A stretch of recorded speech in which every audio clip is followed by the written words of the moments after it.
Star उत्सव पर देखिए आपके चहीते शोज अब से डीडी फ्री डिश पर।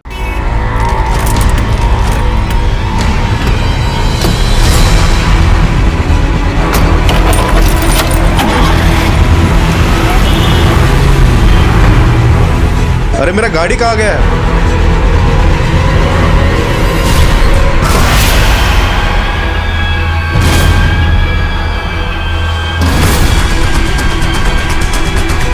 नमस्कार, सावधान इंडिया मुंबई फाइट्स बैक में मैं अतुल कुलकर्णी आप सबका स्वागत करता हूं। सुबह हो या दोपहर, शाम हो या रात, जब अपराधी बेखौफ हो जाता है तो वक्त का लिहाज नहीं करता, और जब किसी शहर में वारदात को किसी भी वक्त अंजाम दिया जाता है तो जाहिर है कि जुर्म की जड़ और उसकी हद बढ़ रही है। मुंबई फाइट्स बैक के आज के खास एपिसोड में उसका ताल्लुक सीधे सीधे मुंबई की रफ्तार से है, मुंबई की रोजमर्रा की जिंदगी से है। वो मुंबई की गति का एक पहिया है। जुर्म से लथपथ मुंबई में रहने वाले वर्षा और गोविंद, जो अपनी खूबसूरत जिंदगी का सपना सच करने के लिए दिन रात ईमानदारी से मेहनत कर रहे थे, उनकी ये कहानी है।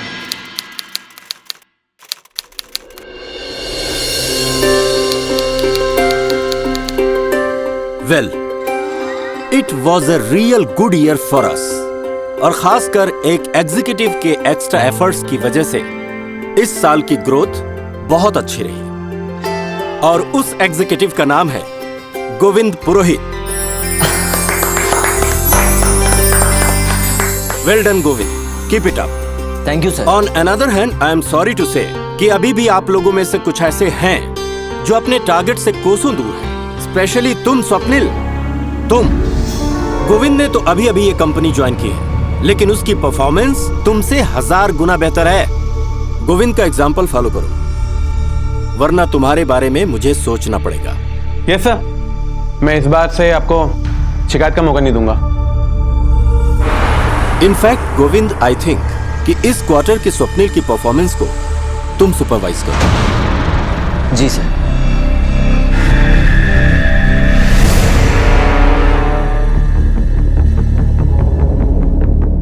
इस गोविंद की वजह से पूरे स्टाफ के सामने बॉस ने मेरे कपड़े फाड़ दिए। बे यार, अब गोविंद के ऊपर नाराज होने से क्या फायदा? इस टारगेट अचीविंग के लिए उसके तारीफ के पुल बांधे जा रहे थे, वो क्लाइंट मेरा था, उसे धोखे से मेरा क्लाइंट ले लिया, और उसके बाद इतना बड़ा हार्डवेयर का कॉन्ट्रैक्ट ले गया। आराम से एसी में कुर्सी पे बैठने और सोचने से कुछ नहीं होता। उस सोच को काम में यूज करो, तब जाकर तारीफों के पुल बने। इस तरह पीठ पीछे नाक रगड़ने से कुछ नहीं होता स्वप्निल, कुछ करो। ओके?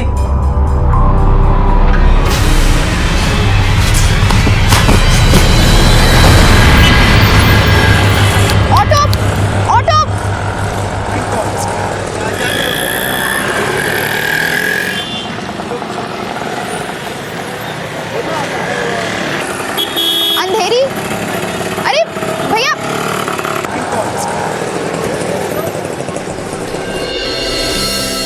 हे, कांग्रेचुलेशंस यार। Thank you, thank you.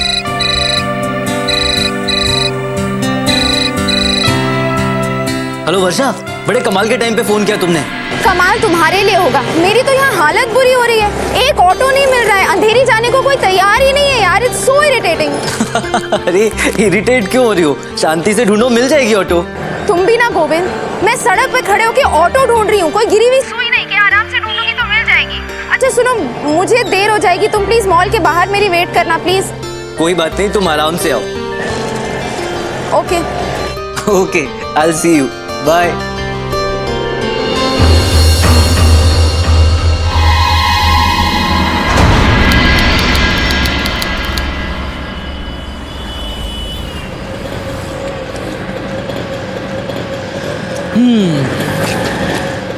दीक्षा, बोरीवली चलोगे? चलेगा सर। अरे वाह, एक ही झटके में ऑटो वाला जाने के लिए मान गया। मैडम, आखिर अपनी पर्सनालिटी भी तो कुछ है ना। ये आवाज, भैया ये आवाज कैसी है? इसे बंद करना जरा। हाँ वर्षा, मैं बहुत बहुत बहुत खुश हूँ आज। तुम्हें पता है, हमारे ऑफिस की मार्केटिंग मीटिंग में ना तुम्हें देखना चाहिए था, सिर्फ मेरे नाम के डंके बज रहे थे। अब लगता है बहुत जल्दी प्रमोशन भी मिल जाएगा। एक बात बताऊं, जब से तुम मेरी जिंदगी में आई हो ना, तब से सब कुछ एकदम परफेक्ट हो रहा है, सच्ची। अच्छा, तो फिर मेरा प्रमोशन कहाँ है? अरे तुमसे शादी जो कर रहे हो यार, और तुम्हें क्या चाहिए? मुझसे मिसेज जो बनने वाली हो। मिस्टर पुरोहित, शादी सिर्फ मेरी अकेली की नहीं हो रही है, आपकी भी हो रही है। और मैं आपके लिए कुछ लाई हूँ। क्या? दिखाऊं? हाँ हाँ। देखिए। वाओ, मिसेज वर्षा गोविंद पुरोहित। यार ये नाम क्या जच रहा है तुम पे, नहीं? दिस इज वेरी गुड, संभाल के रखो इसे। हाँ। एक मिनट, फोन।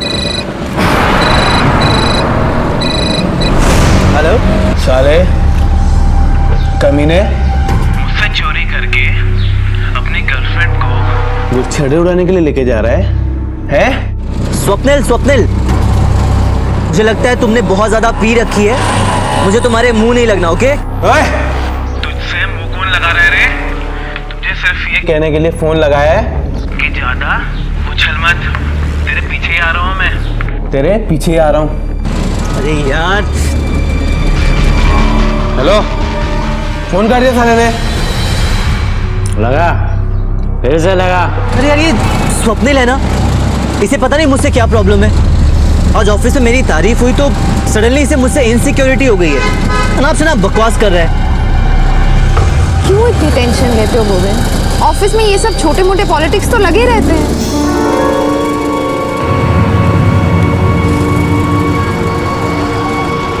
भैया जरा साइड में लगाना।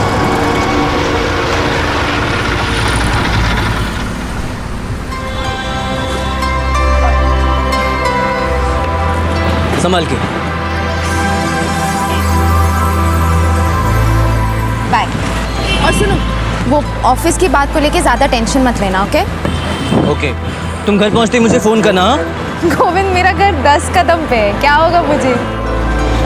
मेरी जान साथ लेकर जा रही हो, जब तक सही सलामत घर नहीं पहुंच जाती मेरी सांसें तो अटकी रहेंगी ना। वाह, बड़ी शायरी करने लगे हो आजकल। अच्छा अब जाओ, वरना मैं नहीं जा पाऊंगी। बाय, अपना ख्याल रखना।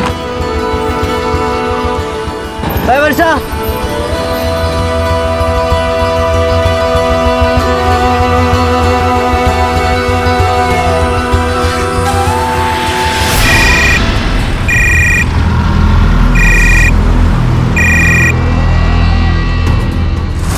फोन कर दिया साले ने? फिर से लगा साले को। अरे यार, ये सरफिरे स्वप्निल का दिमाग खराब हो गया है। लगता है कल इसे ऑफिस में निपटना पड़ेगा।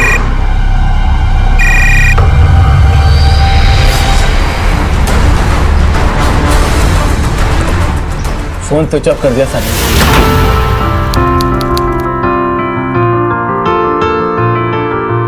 अर्शद, इतना लेट कैसे? क्या हुआ?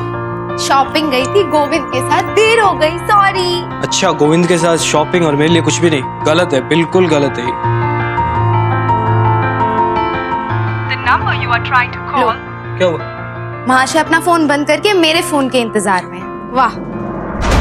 रौनक, चल आज इसकी पूरी हेकड़ी निकालते, पूरी हेकड़ी।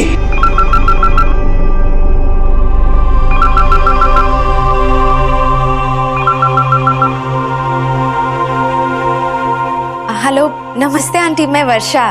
गोविंद आया क्या? नहीं बेटा, अभी तक नहीं आया। वो तो तुम्हारे साथ था। हाँ आंटी, लेकिन मुझे छोड़े हुए तो उसे आधा घंटा हो गया। अच्छा, शायद किसी भी वक्त पहुंचता होगा। जैसे ही आएगा उससे कहिएगा मुझे फोन करे। ठीक है बेटा, बोल दूंगी।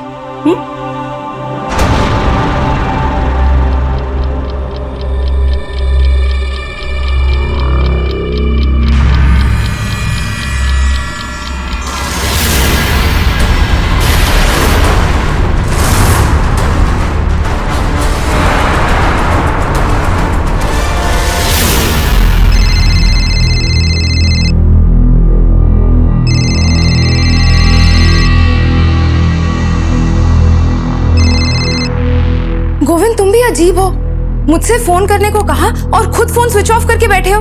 वर्षा बेटा, आंटी, गोविंद अभी तक नहीं आया है। गोविंद अभी तक घर नहीं पहुंचा है। नहीं, अब तक तो पहुंच जाना चाहिए था। आप टेंशन मत लीजिए, बस आता ही होगा, शायद कहीं ट्रैफिक में फंस गया होगा। ट्रैफिक इस वक्त? आप टेंशन मत लीजिए आंटी, वो बस पहुंचने वाला होगा, पहुंच रहा होगा बस।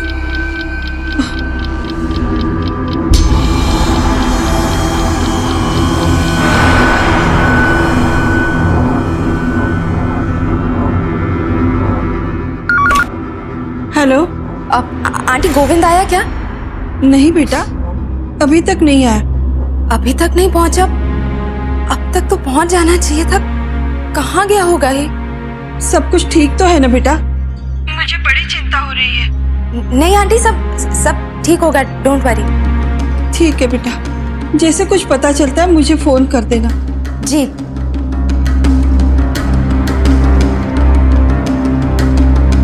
जय, गोविंद अगर कहीं फंस गया होगा तो एक काम करते हैं, हम उसके घर पे चलते हैं। अगर रास्ते में वो कहीं अटक गया होगा तो शायद हमें मिल जाए। हाँ ठीक है, चल। अपनी नाइट लाइफ के लिए मशहूर इसी मुंबई शहर में कभी आप बेखौफ खुलेआम घूम सकते थे, लेकिन आज अगर आपका कोई अपना घर देर से आता है तो मन में दहशत सी बैठ जाती है। क्यों?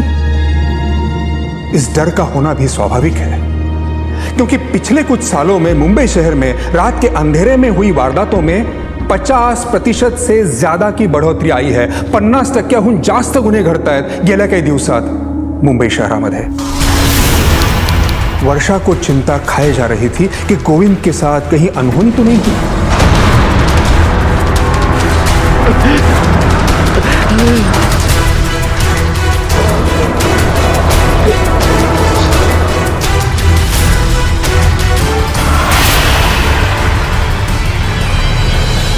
ये किस्मत की अजीब त्रासदी नहीं तो और क्या है। गोविंद सड़क पर बेबस जिंदगी और मौत की जंग लड़ रहा था और उसकी होने वाली जीवन साथी उसे ढूंढ रही थी। वो आपको आपके घर मलाड छोड़कर बोरीवली अपने घर की तरफ निकला पर पहुंचा नहीं। मगर सर, बोरीवली और मलाड के बीच की दूरी रात के समय तय करने के लिए मुश्किल से आधा घंटा लगता है। इसका मतलब जो कुछ हुआ मलाड और बोरीवली के बीच में ही हुआ है। जी।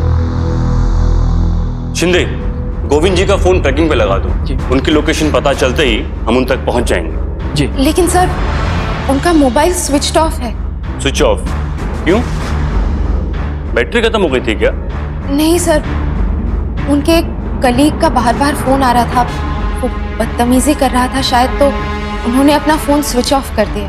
कौन था वो कुलीग? कुछ स्वप्निल नाम था शायद, पूरा नाम नहीं पता। स्वप्निल? ठीक है, आप चिंता मत कीजिए, हम गोविंद जी को ढूंढ निकालने की पूरी कोशिश करेंगे।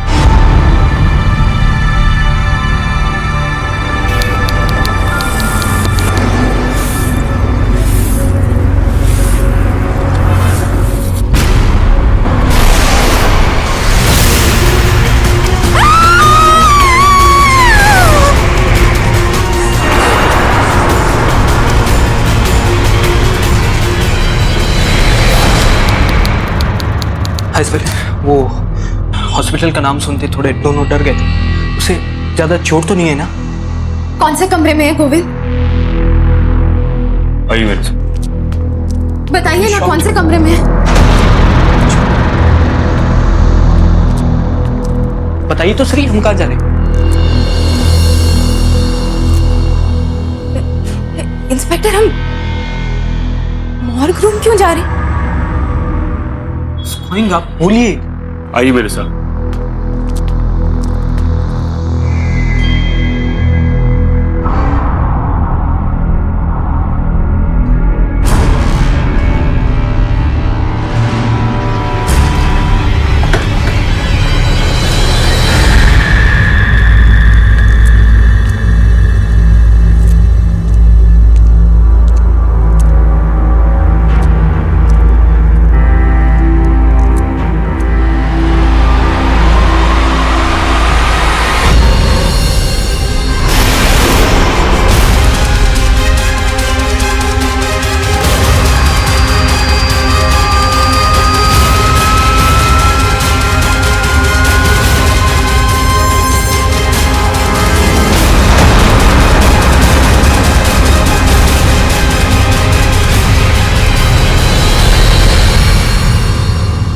बॉडी को पोस्टमार्टम के लिए भेज दो।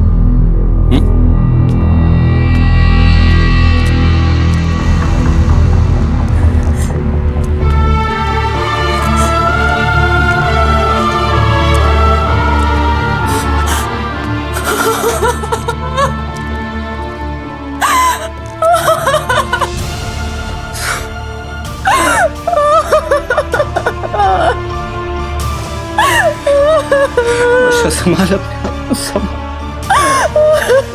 संभाल अपने आप को।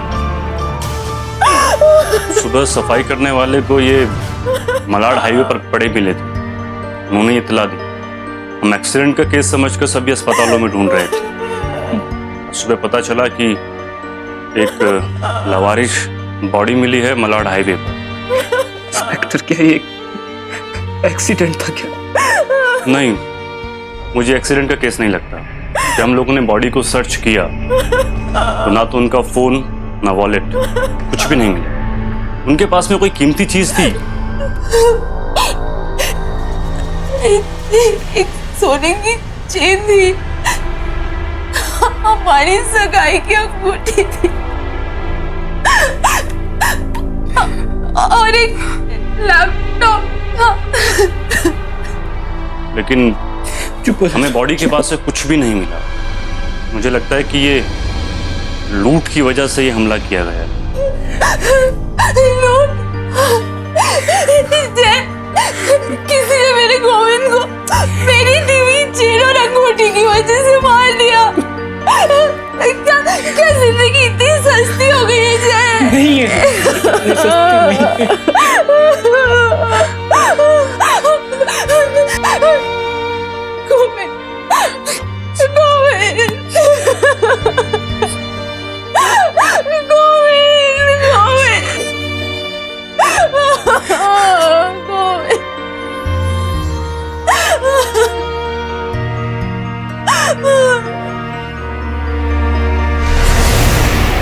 मेरी जान साथ लेकर जा रही हो। जब तक सही सलामत घर नहीं पहुंच जाती, मेरी सांसें तो अटकी रहेंगी ना। बाय, मैं ख्याल रखना। बाय वर्षा। वर्षा के लिए गोविंद की मौत की खबर सिर्फ एक सदमा नहीं थी, बल्कि एक पहेली थी। आखिर किसने उसकी इतनी निर्मम हत्या कर दी थी? उसकी वजह क्या थी? क्या सिर्फ लूटमार, या फिर वो किसी साजिश का शिकार था? इन सारे सवालों के जवाब वर्षा के साथ साथ पुलिस भी ढूंढ रही थी।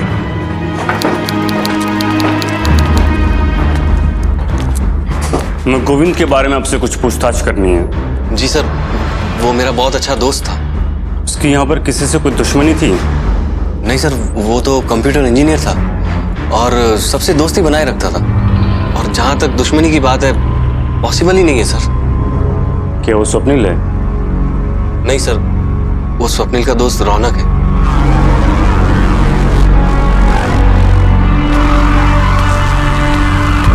तुम गोविंद को जानते थे?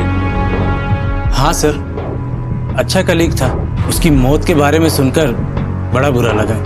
अच्छा, इतना ही बुरा लगा तो बता, स्वप्निल किधर है? पता नहीं सर, वो तो 2 दिन से ऑफिस भी नहीं आया। कह रहा था कि कोई जरूरी काम है। उस तक खबर पहुंचा दो। 2 दिन से उसका फोन स्विच ऑफ। अगर वो खुद पुलिस स्टेशन नहीं आया, हम लेकर आए, तो उसके लिए अच्छा नहीं होगा, समझे? चला।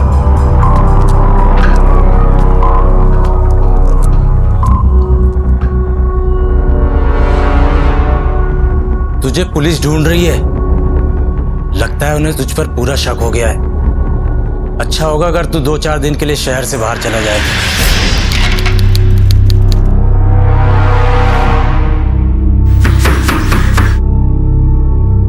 कौन है? साहब, लंच लाया हूँ।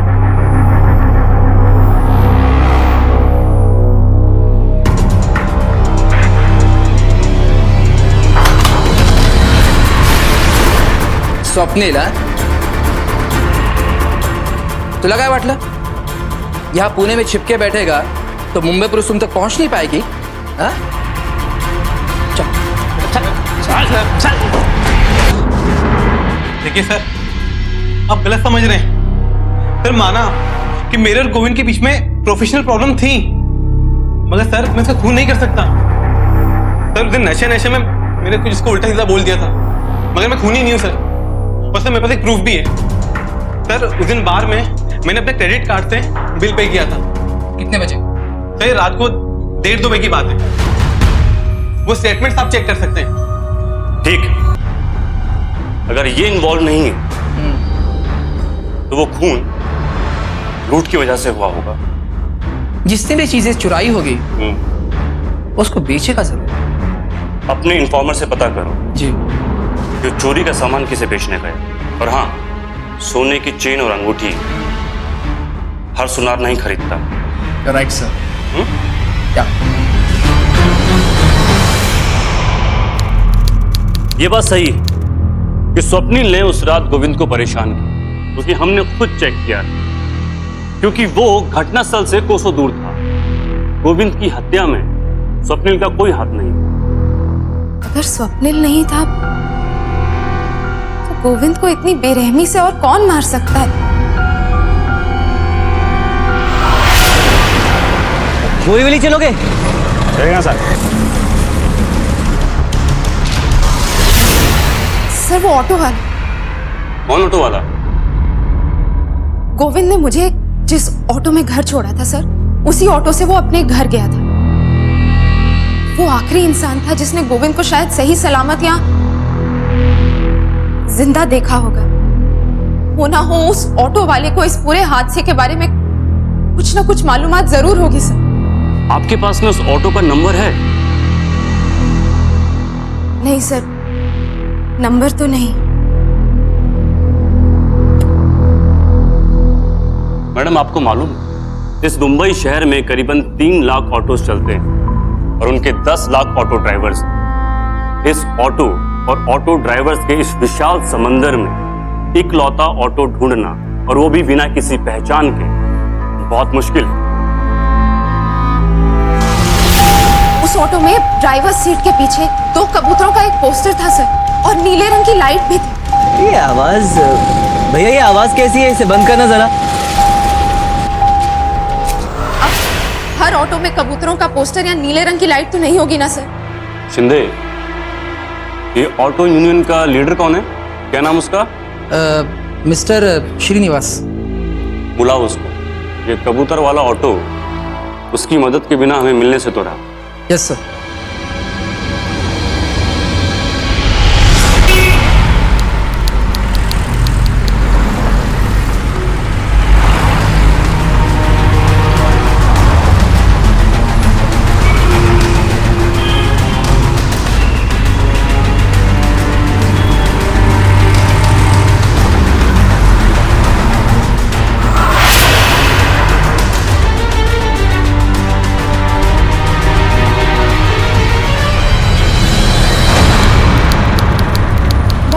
याना कुठे बघितला काय तुम्ही?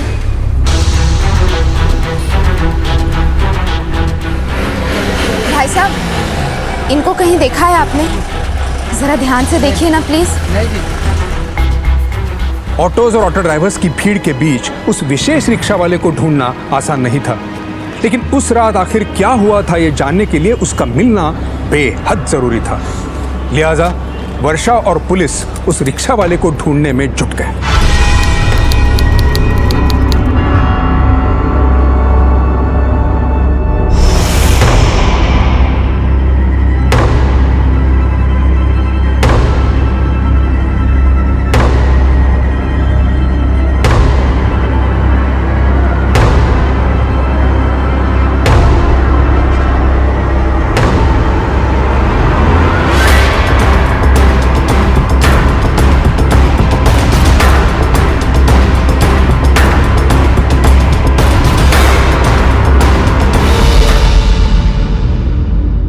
सर यहाँ तो सभी ऑटोज में वैसे ही पोस्टर्स हैं। मुझे लगा था वो अकेला ऐसा ऑटो होगा। मैंने आपको पहले ही कहा था, ये बहुत मुश्किल है। चलो चलो चलो चलो, निकलो सब, निकलो निकलो।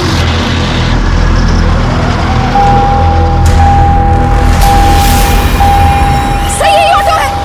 रुक रुक रुक, उसको घुमा के लेकर आ। सर उस दिन भी उस ऑटो से यही आवाज आई थी।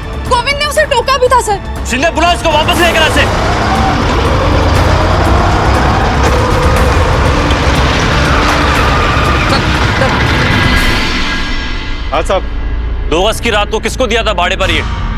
लवकर बघ, लवकर बघ। हाँ साहब, विलास पाटिल। सर कोई फोटो है तुम्हारे पास में? साहब क्या है कि वो अपना रेगुलर ड्राइवर नहीं है ना। अच्छा। उस दिन मेरा ड्राइवर नहीं आया था, इसलिए इसको भाड़े पे दे दिया अरे था। कुछ तो होगा ना उसका आइडेंटिटी। फोटो भी तो नहीं है, लेकिन उसका एक ड्राइविंग लाइसेंस का कॉपी है मेरे पास।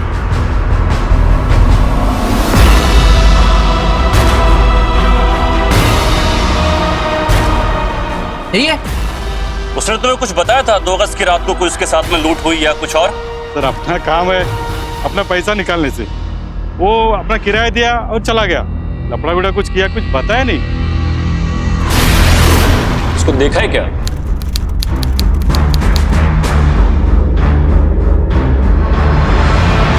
नहीं साहब। ठीक से देख।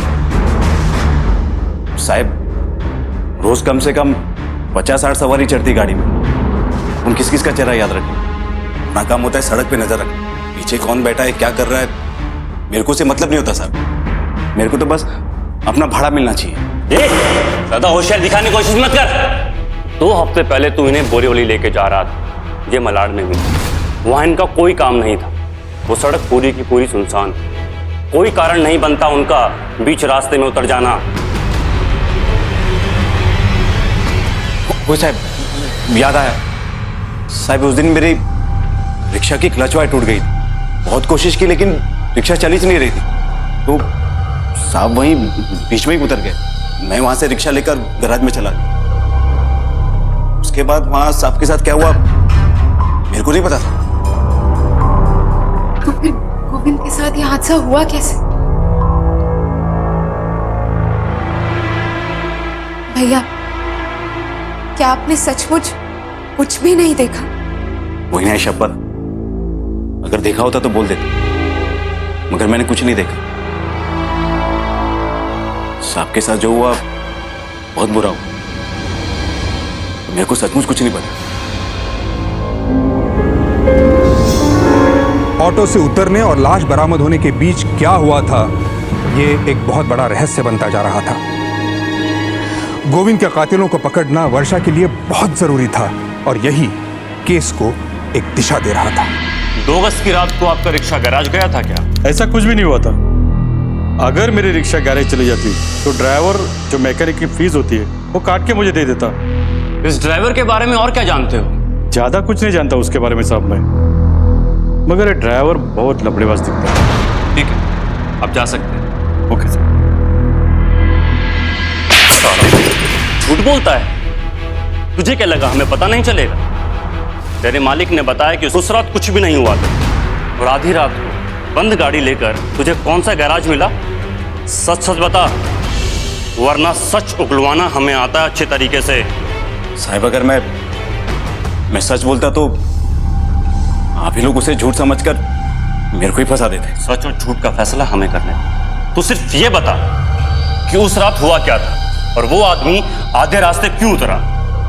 साहब उस दिन मैं साहब को लेके बोरीवली जा रहा था। अचानक से 2 बाइक वाले आए और हमारी ऑटो को रोके और साहब को खींच के बाहर निकाला। 1 मिनट के लिए मैं डर गया था और वहां से भाग गया।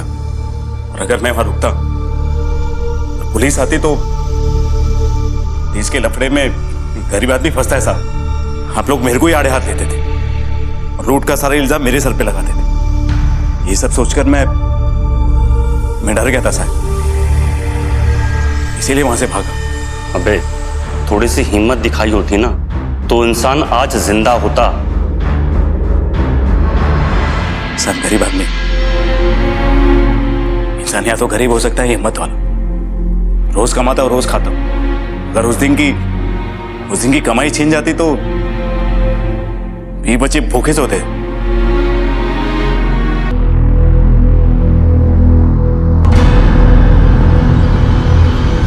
ऑटो ड्राइवर की नजर में वो लुटेरे थे, लेकिन क्या वो सचमुच गोविंद को लूटने आए थे या फिर किसी ऐसी रंजिश का हिसाब चुकता कर रहे थे जिसकी वजह पर अभी भी पर्दा पड़ा हुआ था? वर्षा ने विलास का बयान सुना, उसे समझा, लेकिन उसका दिल उस बयान को मान नहीं रहा था। कहीं कुछ था जो अभी तक राज था।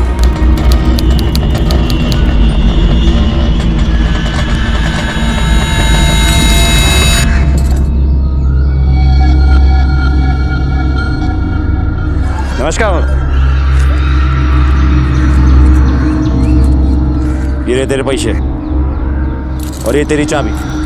बैठो।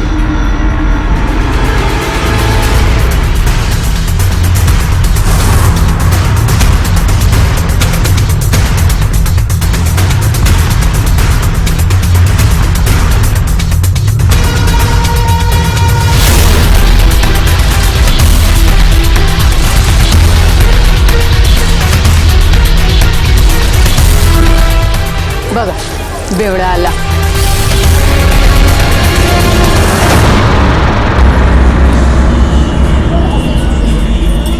वहिनी, हाँ मानुस कौन है? आप जानती हैं इसे? कौन तू?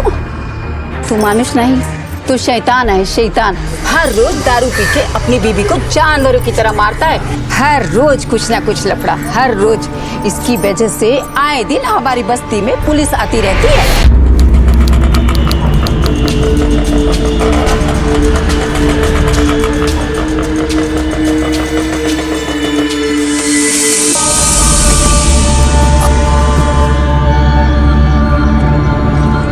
ए भाई, अरे बीच में कहाँ घुसेड़ रहा रिक्शा? ले आएगा तू उधर। आप लाइन में कुछ मानता नहीं। देख भाई, इसको पहले भाड़ा मिला उठाएगा, बात खत्म। मेरी रिक्शा लाइन में, तू बीच में आ रहा है?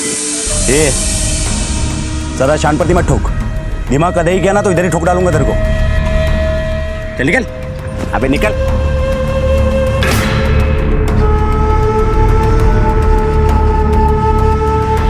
अरे बाहर ना जा तू। मैं दारू अपने पैसे से पीता हूँ, तेरे पैसे से नहीं। उसके बाद मैं रोज पीऊंगा, कभी कभी मेरी मर्जी, समझी ना? चल इधर ठोक दूंगा तेरे को। चल, दिमाग का दही कर दिया। क्या हो सकता है?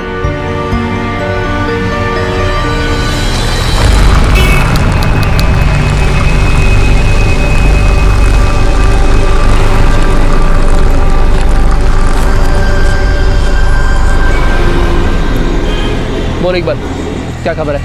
साहब वो नवरत्न ज्वेलर्स वाला देसाई है ना, उसी के यहाँ का छोकरा मिला था मेरे को। बोला कि करीब 1 महीना पहले एक बंदा आया था उसकी दुकान और वो कौड़ियों के दाम पर एक सोने का चैन और अंगूठी बेच करके गया है। एक लैपटॉप भी दे करके गया है। खबर पक्की है? एकदम पक्की है साहब। अब आप देसाई सेठ की जम के खबर लो, क्योंकि जिस आदमी को आप ढूंढ रहे हैं हो सकता है उसी का आदमी देसाई सेठ के यहाँ जेवर बेच करके गया हो। तो उसके यहाँ तो कैमरा भी लगा हुआ है, सीसीटीवी फुटेज मंगवा लीजिए। Good job sir. एक बहुत अच्छा सुराग मिला है। हाँ आ रहा हूँ अभी। यप।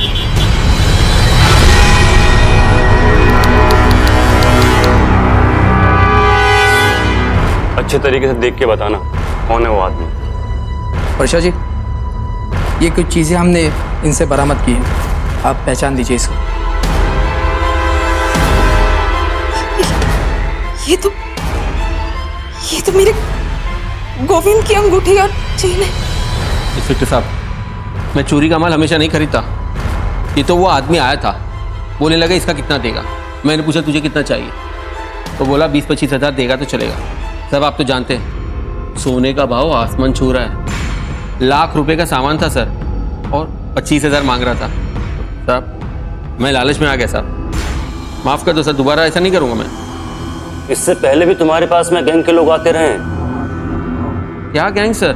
ये अकेला आदमी आया था। गैंग का होता तो ऐसा कच्चा सौदा थोड़ी ना करता। ये मेरे गोविंद का कातिल है सर। ये तो वही ऑटो वाला है सर, मैंने कहा था ना आपसे। अब चलिए।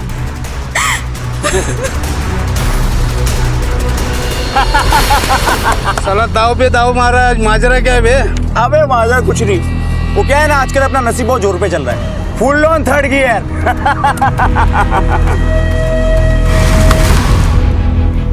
नमस्कार साहब, आप फिर से आ गए। लगता है इस पूरे शहर में आपको मेरी सेवा कोई मिलता ही नहीं। क्या है, शक्ल से ना तू शरीफ लगते हो और ना गरीब। सब अब आप ये पूछताछ का खेल बंद कीजिए ना अम्मा। ठीक है, अब हम कुछ नहीं पूछेंगे, अब सिर्फ तू बोलेगा, समझे? मुझे चल चल। मेरे पूरे कारनामे की फिल्म उतर चुकी है। चोर आए, उसे लूट के चले गए, लेकिन उसके जेवर तेरे पास कहां से आए?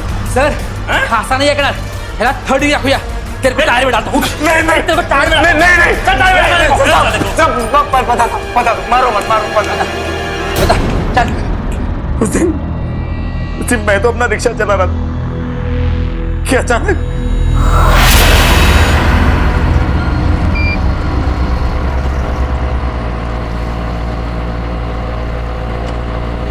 हेलो भाई साहब, आपका मीटर बहुत फास्ट है। मैं रोज का पैसेंजर हूँ, इतना भाड़ा नहीं आता है। साहब अगर आप रोज का पैसेंजर है ना तो अपन भी रोज का ड्राइवर है। मीटर तो वैसे और वैसे ही गिरेगा। आपको अगर नहीं जमता ना तो मेरे को मेरा भाड़ा दो, इधर ही चुतड़ जाओ। ना ही मैं यहाँ पे उतरूंगा और ना ही मैं तुम्हें ये भाड़ा दूंगा। तुम मुझे बोरीवली ड्रॉप करोगे और सही भाड़ा ही लोगे। फालतू का दिमाग का दही मत कर, समझा ना? क्या बोला तुम? ना ही तू उतरेगा ना ही मेरे को मेरा भाड़ा देगा। हाँ, मैं यहाँ बीच रास्ते पे नहीं उतरूंगा और ना ही तुम्हें ये भाड़ा दूंगा। तुम्हें जो करना है तुम कर लो, और अगर तुम ज्यादा परेशान करोगे तो तुम्हें अभी के अभी पुलिस के पास लेकर चलूंगा मैं। पुलिस को बुलाएगा? हाँ ठीक है। अरे कहाँ जा रहे हो? हेलो भैया, हेलो भैया। अरे यार, अजीब दिन लगता है, सारे सरफिरों का पाला मेरे साथ ही पड़ा है। अंधेरे में सफर कर रहे हो, खासकर महिलाओं को अगर वो टैक्सी में या ऑटो में बैठ रही हैं तो उसका नंबर नोट कर अपने घर वालों को बता देना चाहिए, ताकि अगर ऑटो वाले के मन में कोई पाप आए तो भी उसे अंजाम देने से वो कतराए। मुंबई पुलिस ने नागरिकों की सुरक्षा के लिए कई सारे सुरक्षा अभियान चलाए हैं, उनका साथ दें ताकि इस शहर से हम जुर्म को उखाड़ कर फेंक सके और अपराधियों को बता सके कि आता बस। सतर्क रहें, क्योंकि जुर्म से जंग जारी है, अब मुंबई की बारी है। गुन्ह्या विरुद्धची लढाई हीच खरी मुंबई। सावधान इंडिया, मुंबई फाइट्स बैक।